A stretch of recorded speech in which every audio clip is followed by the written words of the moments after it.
Hello everyone. In today's class we will be learning about angular momentum and inertia tensor and what is the relation between angular momentum and inertial tensor. Myself S. Vidyarani, working as Assistant Professor of Physics at MVS Government Degree College, Autonomous, Mehboob. Let's start today's class. First let us see what is angular velocity. So angular velocity is a vector quantity. Angular velocity can be defined for fixed axis motion also. So we can generalize to instantaneous angular velocity vector. So we can define angular velocity such that the instantaneous velocity, that is Vi, of each particle can be written as the cross product of angular velocity and the position vector. That gives us the linear velocity. So if we know angular velocity, which is a function of t, so the motion can be found out. First we will see angular momentum of a rotating rigid body. First let us consider a rigid body which is composed of n particles and let their masses be m1, m2 and so on till mn. So one of the points O of the body is fixed and the body is rotating about an arbitrary axis passing through the fixed point with an angular velocity omega. So let us suppose that the body is moving, rotating about a fixed axis, so at a point O. Let us take all the three directions, capitals X, Y, Z in all the three directions which are fixed, and small xyz after the rotation, let us say x, small y and small z. So with common origin at O. So all the six axes are having common origin at O. Then the coordinates of jth point mass are same in the body and fixed frames. Let us take it as Rj, position vector at let us say at j point is Rj.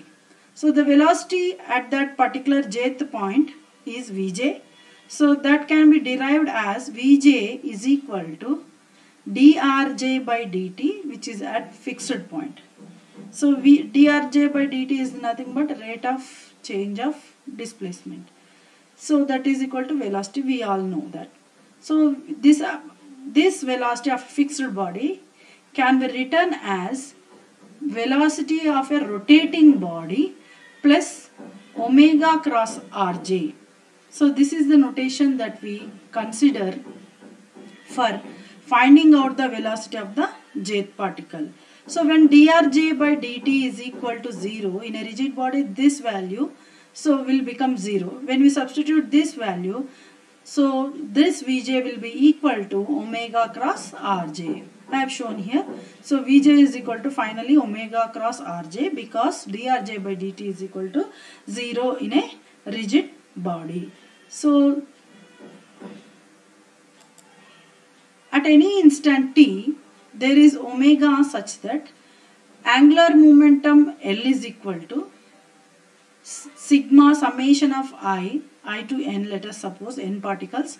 So position vector Ri cross Pi. Pi is the linear momentum. So Ri cross Pi, that means cross product of position vector with linear momentum gives angular momentum L. So this is the relation between the angular momentum as well as linear momentum. So this also can be expressed in this form, summation I mi Ri, because here if you observe, so P can be written as mi cross Vi because mi cross Vi is nothing but linear momentum, mass and product of mass and velocity. So that Vi again we are expressing as, I will write here, I will show you.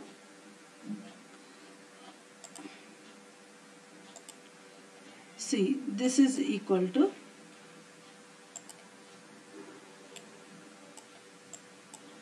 summation I Ri cross mi Vi. So now what we are doing is that we are taking mi which is a scalar that is out. So, and again we are writing it as summation I MIRI cross this VI.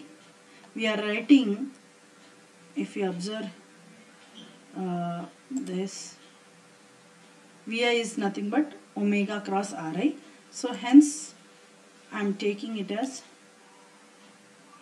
here I am taking it as omega cross Ri. So this is how the equation came here. So summation I MIRI cross omega cross Ri. So if you observe the relation between A cross B cross C, so this can be written as dot product of A and C and multiplied by B minus dot product of A and B vectors multiplied by C. So this is how we can express. So using this formula, we will write, consider A as Ri, position vector, B as omega and C as Ri. So now we will expand using this equation. So when we use this equation, summation I, so this will get it as, so A dot C first, Ri dot Ri. Ri dot Ri is nothing but, we will get it as Ri square. So because Ri dot Ri is a position vector, if we multiply both the magnitudes, Ri dot Ri gives Ri square. So into B is omega, so B omega I have written here, minus summation again I. So there is Mi, I am multiplying with both the terms, so Mi into, so if you observe A dot B, that means Ri dot omega into C vector is also Ri, so I am multiplying with Ri.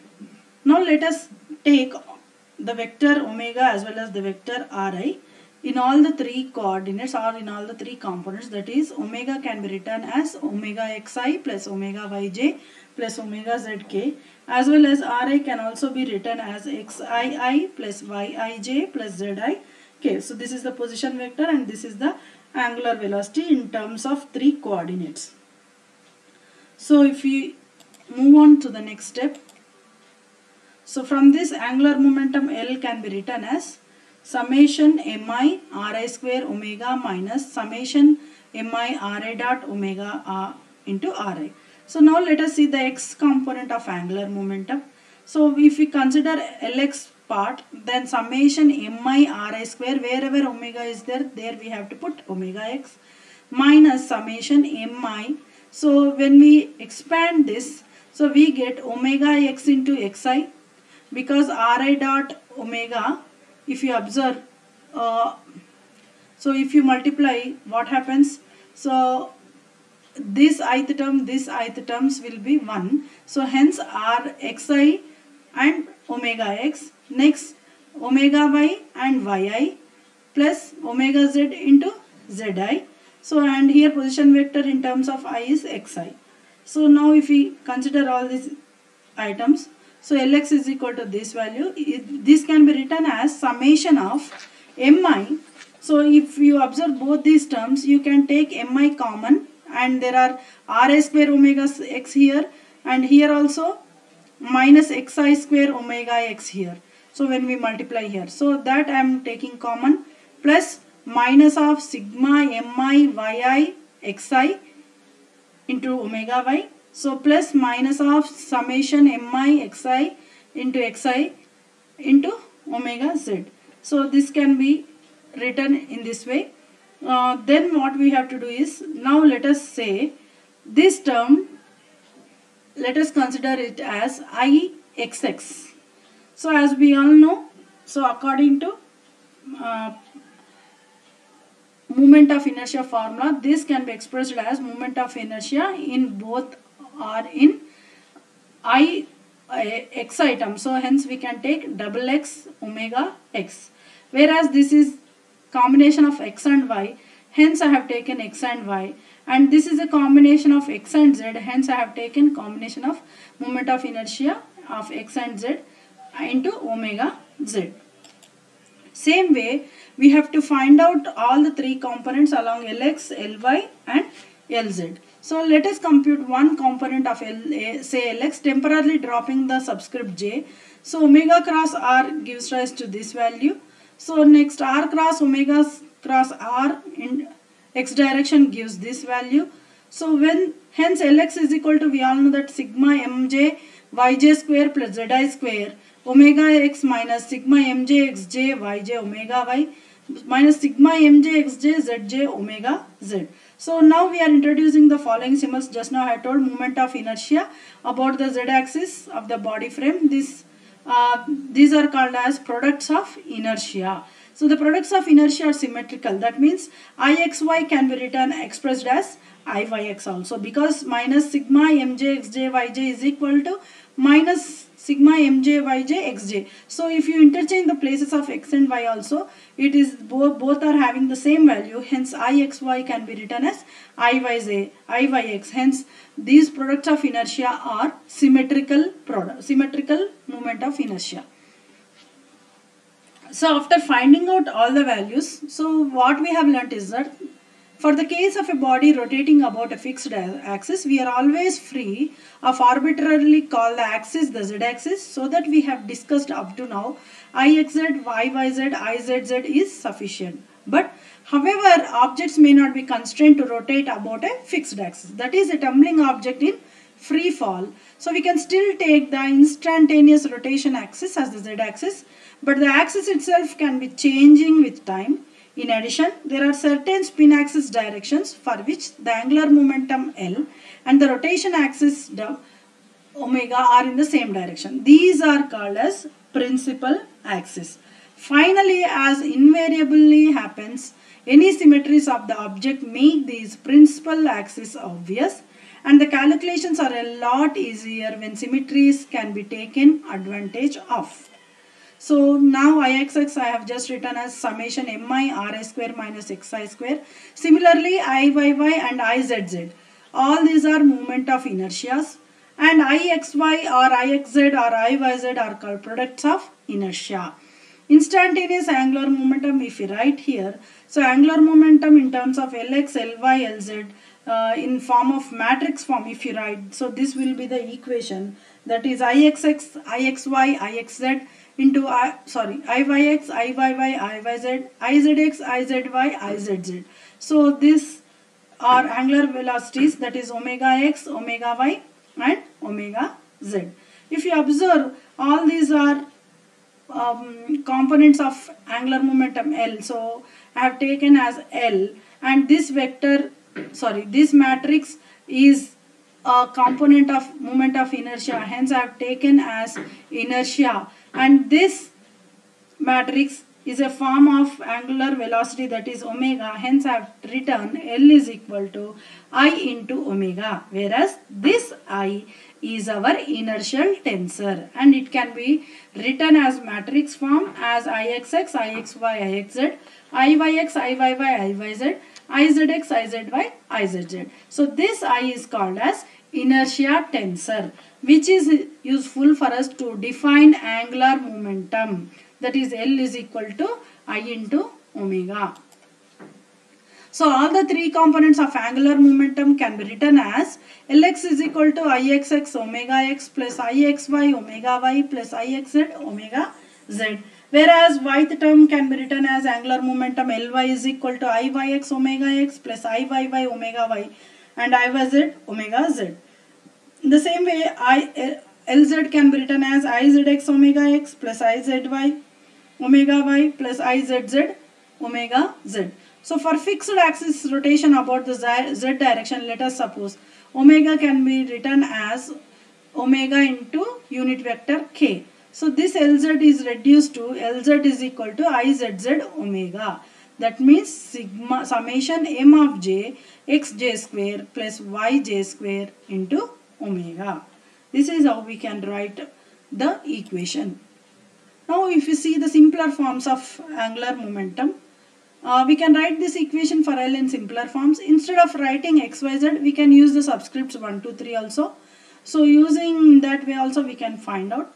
If you observe the notation, Here we have taken I as inertial tensor matrix, omega as angular velocity matrix, and L as angular momentum matrix. In this form, I is called as inertia tensor. So to distinguish this from the identity tensor, you may be familiar with the text uses. For identity matrix, we will be writing 1, 0, 0, 0, 1, 0 and 0, 0, 1. So note that the term tensor refers to a higher order vector. So a vector is written as a column as in L and W omega above, while a tensor is written as a matrix. So this is the difference that is used to differentiate between identity matrix as well as inertia tensor. Now let us move on to properties of inertia tensor. So you can see from the elements of the moment of inertia, we have Ixx is equal to, let's suppose, summation m of alpha y of alpha square plus z of alpha square. So or else Ixy is a combination of minus of summation m of alpha, x of alpha, y of alpha. Now if it has a property, we have already discussed about this. So Ij can be written as Iji, that means symmetrical. So the elements I are called diagonal elements. That means Ixx, Iyy, Izz are located in a matrix in a diagonal manner. Hence, those elements are called as diagonal elements. So we can say that the inertia tensor is unchanged by swapping of diagonal elements mirrored about the diagonal.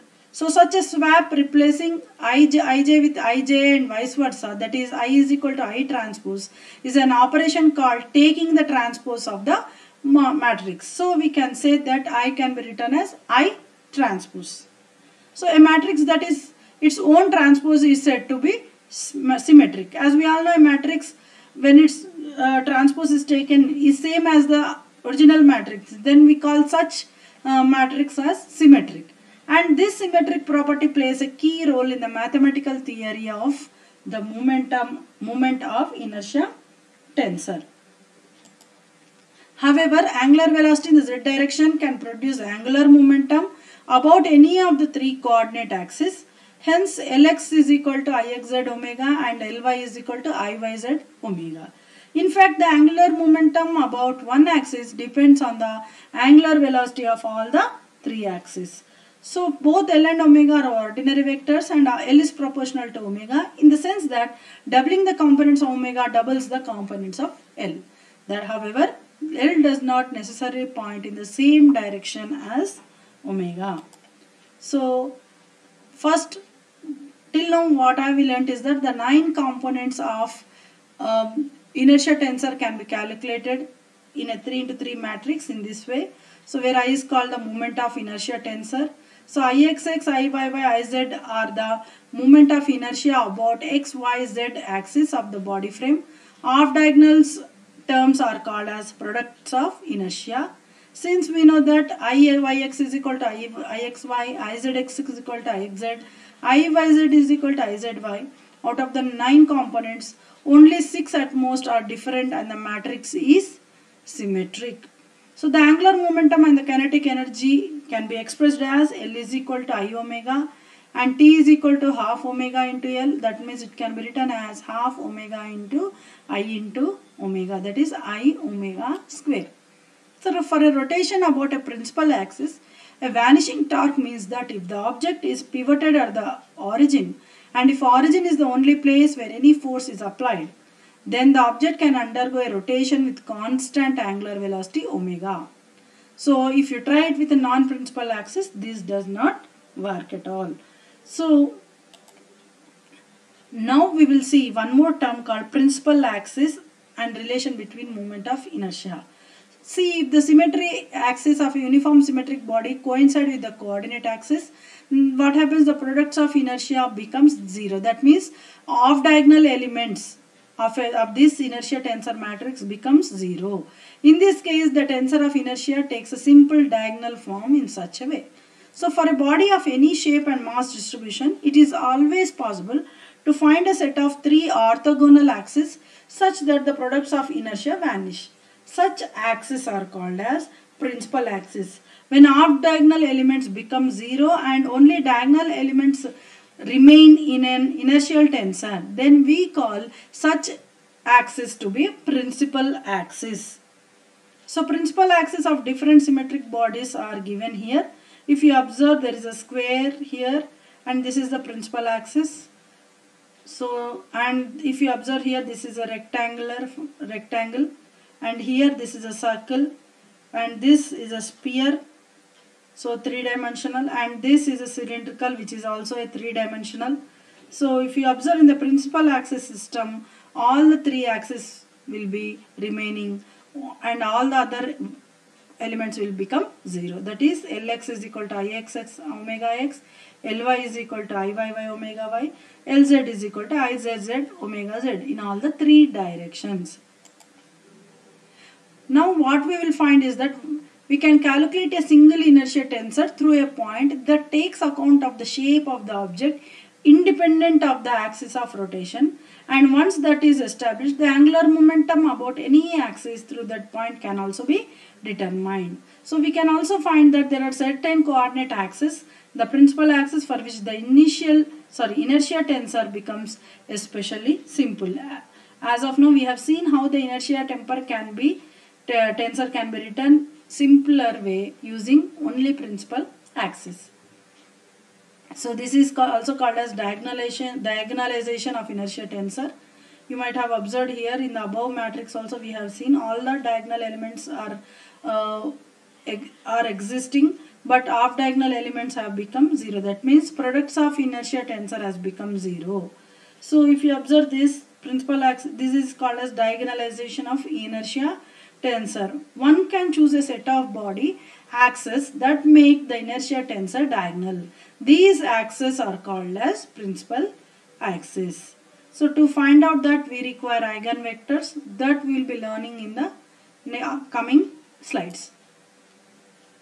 So first, Euler equations. We know that all objects have three principal axes, yes, and that we can also always write the inertial tensor as a diagonal matrix related to these axes, so that the angular vector can be written as I1 omega 1, I2 omega 2 and I3 omega 3. So in the accelerating or rotating frame of the body is stationary with respect to the rotation. The inertial frame is traditionally called as space frame. We can use coordinates x, y, z as the coordinates in the space frame, and E1, E2, E3 as unit vectors in the directions of the principal axis in the body frame. So now we have to recall the time derivative of the angular momentum, which is nothing but torque. So we can transform to the body frame by adding the usual omega cross L. This leads to us to the Euler's equation, that is dl by dt in space is equal to tau.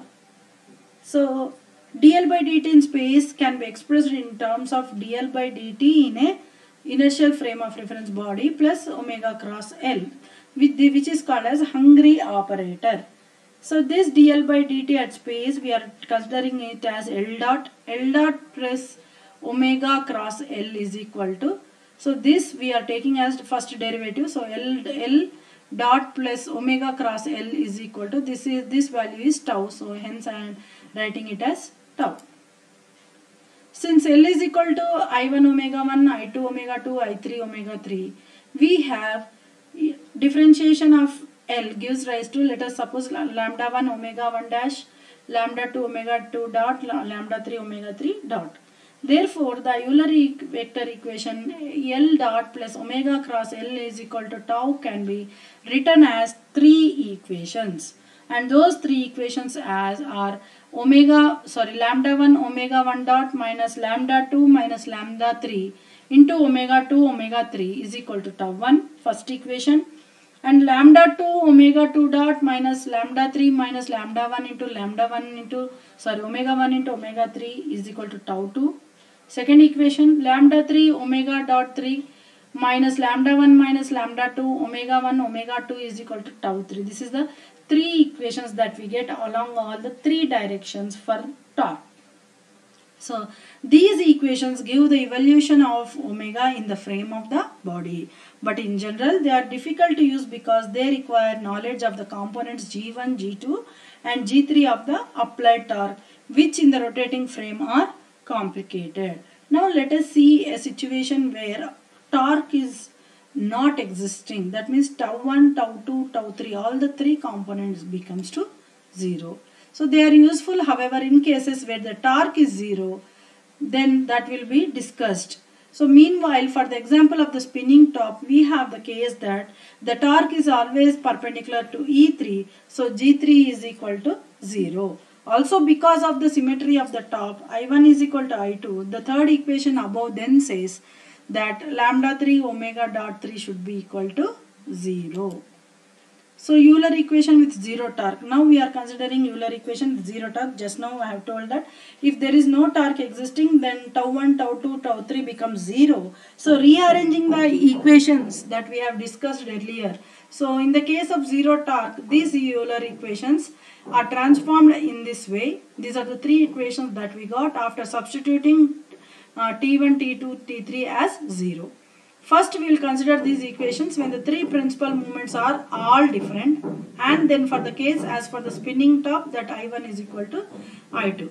So one thing we can see immediately is that if the rotation axis starts out pointing along one of the principal axis, that is omega is equal to omega I, it will stay in this direction. That is, two of the equations will be 0 and the third equation omega I dash is equal to 0. That means omega is equal to constant.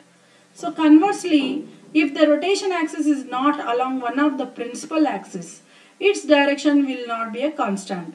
So to see this, at least two of the components of omega must be non-zero, which means at least one component of omega dot, that means differentiation of omega dot must be non-zero. So rotation about a principal axis is the only way to have a constant rotation axis.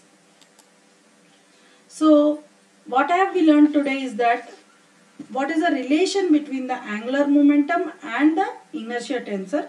First of all, we have to know what is angular momentum and what is inertia tensor, and how the inertia tensor can be obtained by defining angular momentum, and also what are the principal axis, what are the principal moment of inertia as well as product elements of moment of inertia. And we came to know what is symmetry, how symmetry can be obtained, and how we can make the product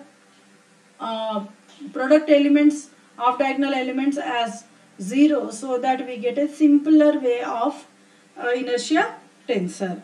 So all those we have learnt, and we have also seen Euler's equation. So how the Euler's equation can be obtained, and when no torque is acting on that rigid body, then all the torque becomes 0. Hence we get three new equations formed. From them we can find out the values of all the tensors. So this is how we can find out the values. And what if you see the application of Euler's equation. So using Euler's equation, we can show the conservation of energy, that means conservation of kinetic energy. We can also show the conservation of angular momentum. So both are the applications of usage of Euler's equations. And we can also show the torque free motion of a body when tau 1 becomes tau 2 becomes tau 3. That means all the three are equal. Then the body is said to be a freely rotating body. So in this way we can find out and we have also seen the properties of inertia tensor, which are very much necessary for finding out the symmetric nature of a rigid body. And using few conditions, we can show a spherical top or asymmetric top, or what is the condition for a rigid body to be called as a rotor, and all these things can be known from the properties of inertial tensor. I hope you understood today's class. Thank you. Signing off for today.